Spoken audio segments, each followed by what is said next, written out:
সময় দেওয়া হলো, যদি 6 ঘন্টা আমাদের দাবিকে মেনে নেওয়া না হয় আমরা আবারও গণভবন ঘেরাও করা হবে। আশুলিয়ায় পোশাক শ্রমিকদের গুলি করে হত্যা এবং ৩৫ প্রত্যাশী আন্দোলনকারী ছাত্রদের ওপর গুলি করায় এবার ক্ষেপেছে দেশের সাধারণ জনগণ।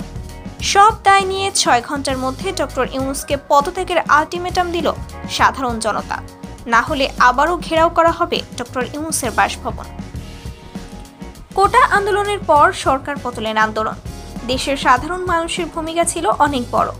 অন্তর্বর্তীকালীন সরকার দায়িত্ব পাওয়াতে অনেকেই ভেবেছিল হয়তো বাংলাদেশে আর গোলাগুলি হবে না, সবার দাবি হয়তো পূরণ হবে। তবে 1 মাস যেতে না যেতেই আন্দোলনের মুখে পড়েছে ডক্টর ইউনূস। গতকাল পোশাক শ্রমিকদের আন্দোলনে পুলিশ গোলাগুলি করলে একজন নিহত হয় এবং ৩৫ প্রত্যাশী কয়েকজন ছাত্র আহত হন। তার প্রেক্ষিতে আজ কঠোর আন্দোলনের ঘোষণা দিলেন জনসাধারণ।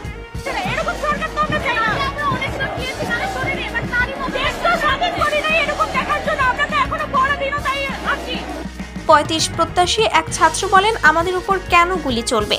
এটা তো স্বাধীন দেশ, এই দেশে এখনো কার নির্দেশে গুলি চলে? ডক্টর ইউনূসকে আমরা বলতে চাই, আমাদের সবার দাবি মেনে নিন, তা না হলে আপনাকে পদত্যাগ করতে হবে।